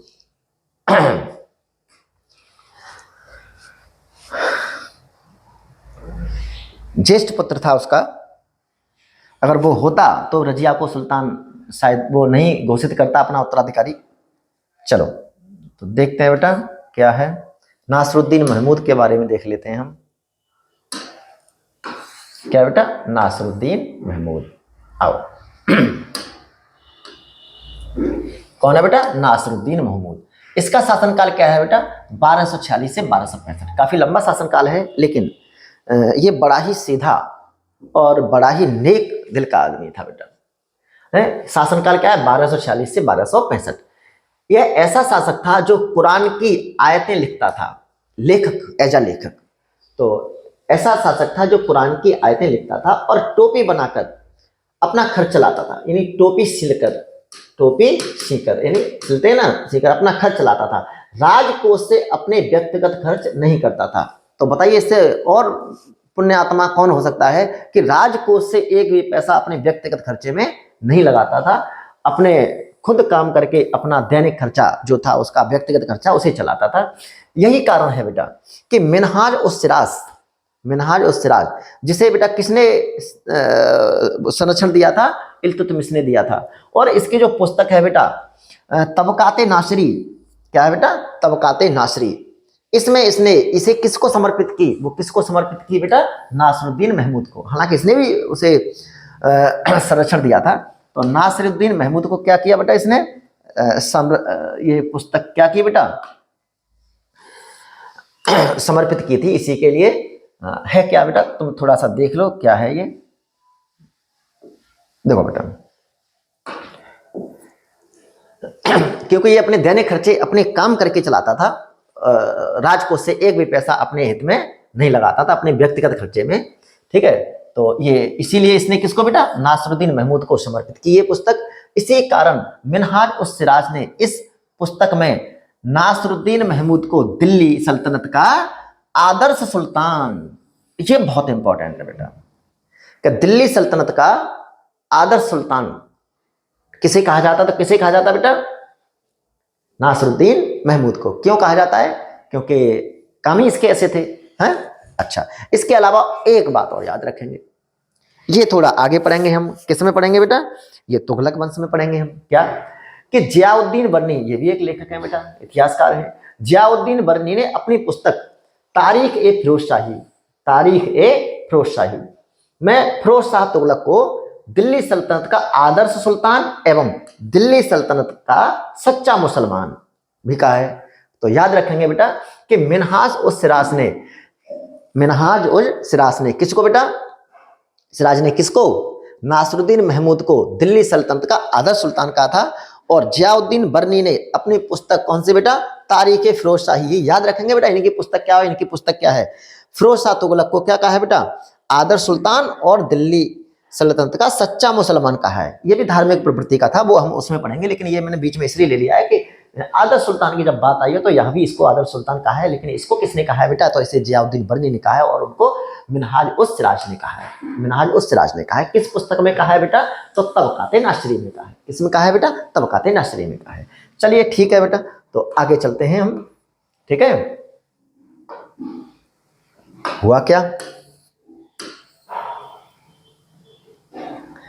हाँ तो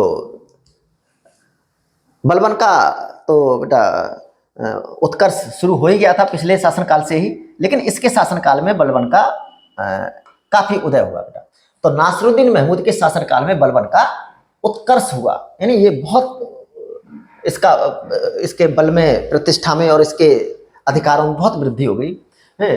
बलबन इल्तुतमिश का गुलाम था, है, जिसे इल्तुतमिश ने चालीसा का सदस्य, यानी उसके चालीसा दल का सदस्य था। बलबन ने अपनी पुत्री का विवाह नासिरुद्दीन महमूद से कर दिया। अब बलबन ने अपनी पुत्री का विवाह किससे कर दिया बेटा, नासिरुद्दीन महमूद से कर दिया। अब तो ये सुल्तान का मतलब दामाद हो गया इसका सुल्तान, ठीक है, कर दिया। नासिरुद्दीन महमूद ने बलबन को उलूग खां, किसके बेटा, उलूग खां की उपाधि दी और नायक ए मामलिकात का पद दिया। क्या बेटा, नायक ए मामलिकात का जो का पद से दिया गया। ठीक है, बहुत बड़ा पद था बेटा ये।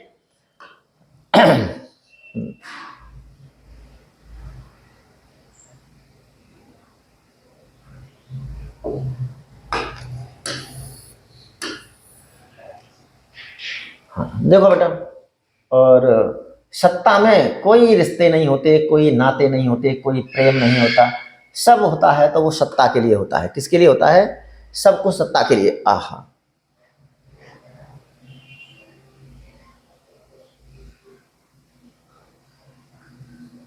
एक मिनट बेटा, थोड़ा इंतजार करना, थोड़ा इंतजार करना बेटा। हाँ, तो मैं क्या बता रहा था बेटा कि इस सत्ता में क्या नहीं होता, कोई रिश्ते नहीं होते। तो इसने क्या कर दिया बेटा, उसकी हत्या कर दी। किसकी बेटा, ध्यान से देखो।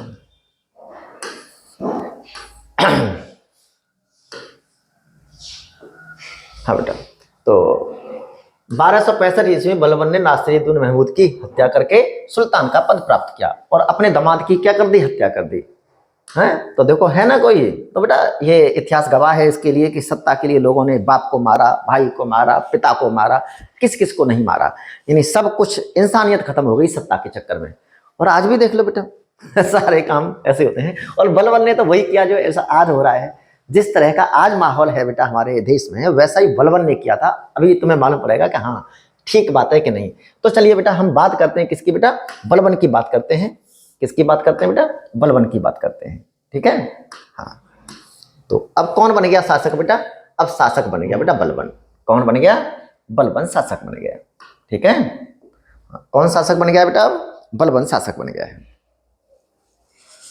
चलो देखो बेटा, इसका जो शासनकाल है, कार्यकाल नहीं कहेंगे, शासनकाल इसका क्या है, 1265 से 1287 ईस्वी। इसका वास्तविक नाम था बेटा बहाउद्दीन। क्या था नाम था बेटा इसका, वास्तविक बहाउद्दीन नाम था।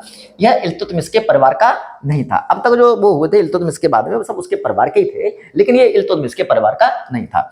बलबन को किशोरावस्था में मंगोल क्या कर ले गए थे बेटा, उठा ले गए थे। उन्होंने जलालुद्दीन बसरी के हाथों इसे बेच दिया था, और जलालुद्दीन बसरी ने इसे किसके हाथों बेच दिया बेटा, इल्तुतमिश को बेच दिया था। और इल्तुतमिश को कब खरीदा था बेटा, इल्तुतमिश ने कब खरीदा था बेटा इसको,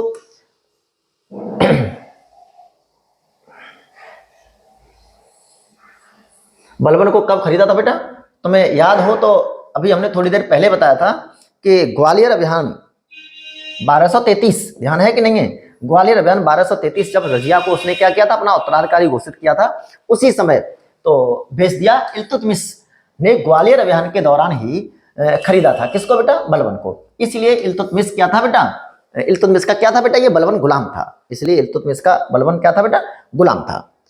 इसने सुल्तान की प्रतिष्ठा के लिए राजत्व का सिद्धांत, राजत्व का दैवीय सिद्धांत है, उसे डिवाइन यानी ईश्वर का क्या बता दिया बेटा, ये ईश्वर का मतलब जो है एक सिद्धांत है कि राजा जो बनता है, सुल्तान जो बनता है, ईश्वर की कृपा से बनता है। तो राजत्व का दैवीय सिद्धांत का प्रतिपादन किया इसने। और क्यों किया बेटा, क्योंकि इसे पता था कि इसने क्या किया है, राजा की प्रतिष्ठा को कहाँ कर दिया, यानी जो सुल्तान की प्रतिष्ठा है उसे बिल्कुल धूमिल कर दिया। और इसे पता था कि जिस तरह से हमने क्या किया है, दल चालीसा में रहते हुए षड्यंत्र हम करते रहे, तो उसके साथ भी षड्यंत्र हो सकता था, इस बात की उसे क्या थी बेटा, पूरी तरह से पता था, और हो भी सकता था उसके साथ। तो इसने सबसे पहले उसी का दमन किया। उस दल चालीसा का क्या किया इसने बेटा, बड़े बेरहमी से उसका क्या किया बेटा, दमन किया था धीमे धीमे, और लगभग पूरे उसको क्या कर दिया था, खत्म कर दिया था इसने। ठीक है बेटा, चलो तो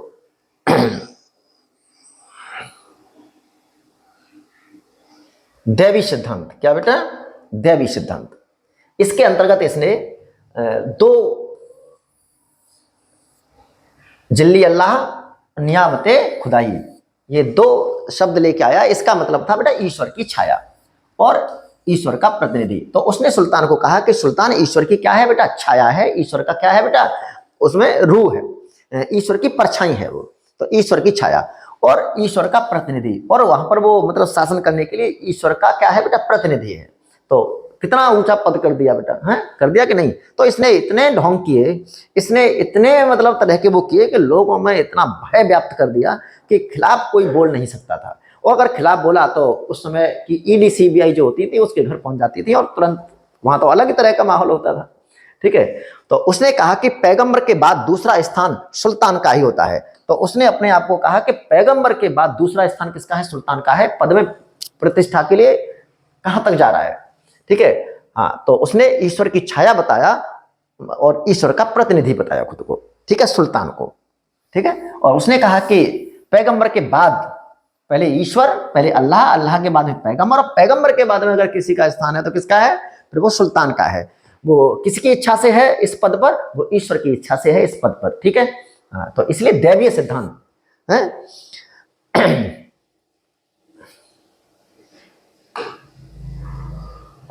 हाँ बेटा, और उसने बेटा क्योंकि उस समय का जो जनता थी वो गुलाम को शासक नहीं देखना चाहती थी, इसलिए उसने ये सिद्ध करने के लिए कि वो गुलाम नहीं है, वो उच्च कुल से है, तो उसने अपने को उच्च कुल का यानी कुलीन साबित करने के लिए फिरदौसी की शाहनामा, ये पुस्तक मालूम है तो फिरदौसी की शाहनामा है, उसमें एक जाति का वर्णन है अफरासियाब। क्या बेटा, अफरासियाब, ये उच्च कुल माना जाता है, बहुत उच्च कुल माना जाता है। तो उसने कहा कि मैं उसका वंशज हूं, ठीक है। तो अपने आप को किसका वंशज बताया, अफरासियाब जाति का वंशज बताया। और उसने अपने दरबार में अफरासियाब का वंशज बताया उसने। और बेटा वो कहता था कि जो निम्न जाति के लोग हैं उन्हें देख करके मेरा खून खौलने लगता है, नसें फटने लगती हैं। ठीक है। उसने अपने दरबार में निम्न कुल के व्यक्तियों को पद से हटा दिया। क्या कर दिया बेटा? निम्न कुल के व्यक्तियों को पद से हटा दिया और आदेश दिया कि कोई भी निम्न कुल का व्यक्ति उसके सामने नहीं आना चाहिए, क्योंकि उसे देख करके उसे क्या होता है। चलो हाँ बेटा आगे देखो। बलबन ने बेटा अपने विरोधियों के दमन के लिए लौह एवं रक्त की नीति अपनाई। किसकी बेटा?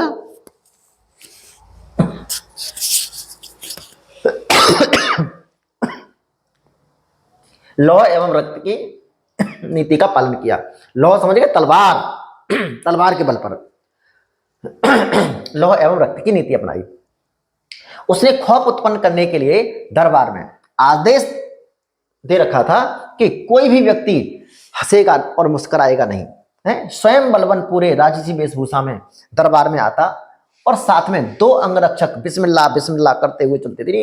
ये सब सुल्तान के पद में वृद्धि करने के लिए कि कितना बड़ा पद होता है ये।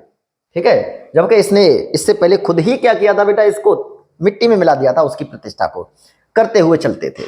ठीक है। हाँ बेटा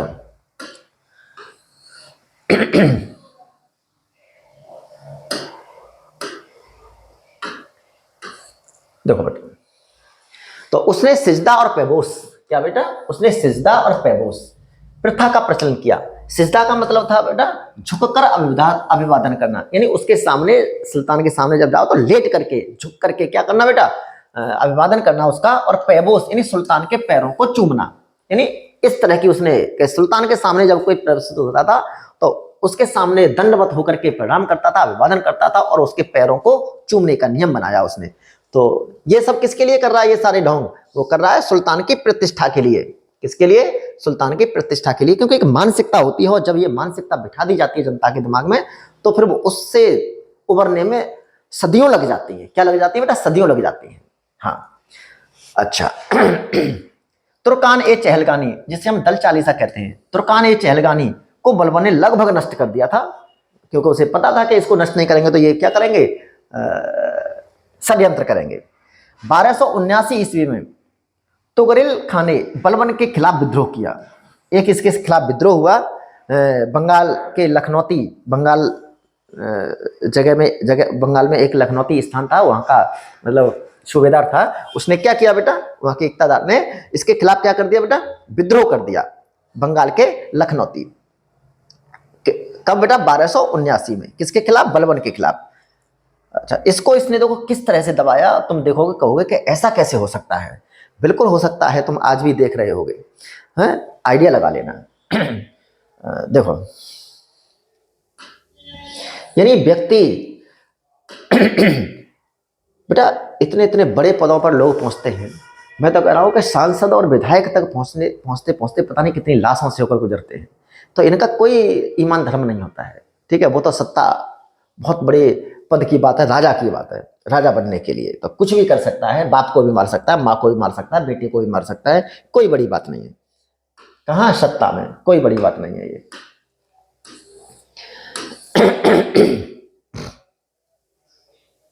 हाँ बेटा, तो जब बेटा क्या हुआ, इसने मुगीसुद्दीन की उपाधि धारण की। किसने बेटा? तुगरिल खान ने मुगीसुद्दीन की उपाधि धारण कर अपने को स्वतंत्र घोषित कर दिया। उसके अंदर क्या था बेटा? ये इक्तादार था, लेकिन उसने अपने आप को स्वतंत्र घोषित कर दिया।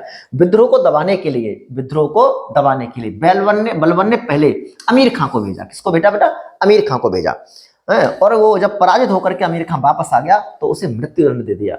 अमीर खां को उसके विद्रोह को दबाने के लिए भेजा और जब वो उसे नहीं पराजित कर पाया, हार कर आ गया, तो उसे क्या कर दिया? मृत्युदंड दे दिया। और दोबारा अमीर से भेजा। देखो तो उसे क्या कर दिया बेटा? मृत्युदंड दे दिया। फिर बहादुर को भेजा। किसको भेजा बेटा? बहादुर को भेजा। और वो भी पराजित हो गया। और वो भी पराजित हो गया तो उसे भी उसने मृत्युदंड देना चाहा, लेकिन उसके सहयोगियों ने बचा लिया, उसके लोगों ने उसे बचा लिया। ठीक है। हाँ बेटा, तो बहादुर को भी मारना चाहा लेकिन उसे बचा लिया गया। तो उसे भी मृत्युदंड देना चाहता था, लेकिन उनके लोगों ने उसे बचा लिया है। उसके बाद बलबन स्वयं गया बेटा। क्या गया? उसके बाद बलबन स्वयं गया। तो तुगरिल खां का अंत किया उसने जाकर के स्वयं, और तुगरिल खां के समर्थकों को पकड़कर क्या बेटा? तुगरिल खां के समर्थकों को पकड़कर, उसके जो भी समर्थक थे उनको पकड़कर क्या किया मालूम है इसने? देखो बेटा, तुम कहोगे ऐसा तो कैसे कर सकते हैं, इतना क्रूर काम कैसे किया जा सकता है? तो तुगरिल खां के समर्थकों को पकड़कर लखनौती, कहां बेटा? बंगाल। लखनौती में 1 मील लंबे रोड के दोनों ओर कीलें गड़वाई और उसके समर्थकों को उस कील में जिंदा ठोकवा दिया। तो रोड के दोनों ओर कीलें ठोक दी गई और उसमें तुगरिल खां के समर्थकों को क्या कर दिया बेटा? जिंदा ठोक दिया गया। ठीक है। बलबन ने फारसी रीति रिवाज पर आधारित नवरोज यानी फारसी साल का पहला दिन उत्सव का प्रारंभ किया। यह भी बहुत इंपॉर्टेंट है बेटा। ठीक है। अच्छा, बलबन के दरबार में फारसी के प्रसिद्ध कवि अमीर खुसरो और अमीर हसन रहते थे। तो देख लो बेटा क्या है ये।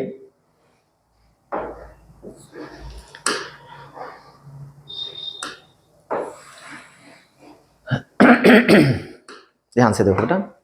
तो बलबन के दरबार में कौन? फारसी के प्रसिद्ध कवि अमीर खुसरो है। अमीर खुसरो कितने, हर जगह इनको पढ़ लो तुम्हें, मल्टी टैलेंट व्यक्ति था बेटा। अमीर हसन, ये दोनों विद्वान इनके दरबार में रहते थे, और तुम्हें अमीर खुसरो के बारे में तो हम बहुत पढ़ेंगे हैं। कोई नहीं, इसे यहाँ देख लेते हैं। इसने दीवान ए अर्ज नाम का एक नया पद सृजित किया था जो सैन्य विभाग से संबंधित था, और इसके प्रमुख को आरजे मुमालिक कहा जाता था। ठीक है बेटा। हाँ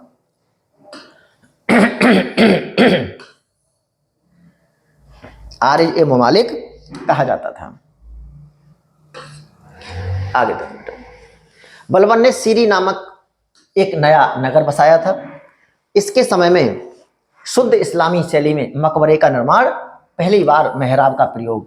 तो बेटा इस्लामी शैली में मकबरा बनना और उसमें किसका बेटा? मेहराब का प्रयोग इसी के समय में हुआ था।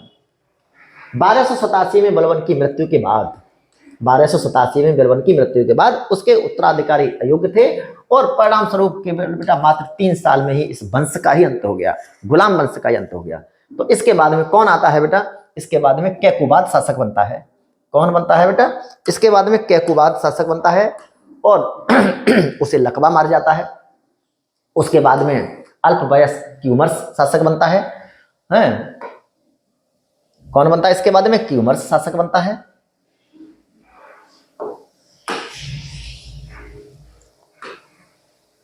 कौन बना? क्यूमर्स शासक बना।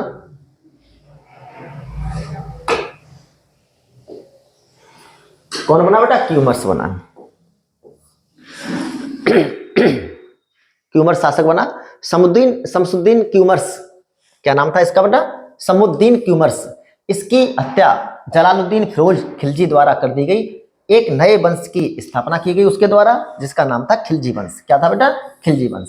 और बेटा ये जलालुद्दीन फिरोज खिलजी था, इसका जो उत्कर्ष हुआ था वो कैकुबाद के समय में, कैकुबाद निकल गया ना, उसी के समय में हुआ था बेटा। ठीक है। और उसी ने इसको आरजे मुमालिक की क्या दी थी बेटा? आरजे मुमालिक की उपाधि दी थी, और इसी के समय में इसका क्या हुआ था बेटा? उत्कर्ष हुआ था। और इसने जो अंतिम शासक था, कौन था अंतिम शासक बेटा? क्यूमर्स, उसकी हत्या कर दी, और एक नए क्या बेटा? राजवंश की क्या की? इसने स्थापना की। और वो नया राजवंश कौन सा है? वो नया राजवंश कौन सा है बेटा? खिलजी वंश। ठीक है। तो इसको आरजे क्या बेटा? आरजे ममालिक और शाइस्ता खान की उपाधि किसने दी थी बेटा? तो वो कैकुबाद ने दी थी। ये दोनों उपाधियां किसने दी थी? कैकुबाद ने दी थी। किसने दी थी बेटा? कैकुबाद ने दी थी। ठीक है। तो इस तरह से बेटा हमने क्या खत्म कर लिया तुम्हारा? ये गुलाम वंश खत्म कर लिया हमने। गुलाम वंश में कितने शासक बताए बेटा? हमने बताया गुलाम वंश में 11 शासक हुए। कितने शासक हुए बेटा? गुलाम वंश में 11 शासक हुए। और वो 11 शासक कौन कौन से हुए पता है कि नहीं? 11 शासक कौन कौन से हुए बताओ तो। देखो कौन कौन से हुए, एक साथ में क्या कर दूं बेटा? इनको सारे 11 शासकों का नाम लिख दे रहा हूं, तुम्हें याद हो जाएगा कि हाँ ये 11 शासक कौन कौन से थे। तो देखो बेटा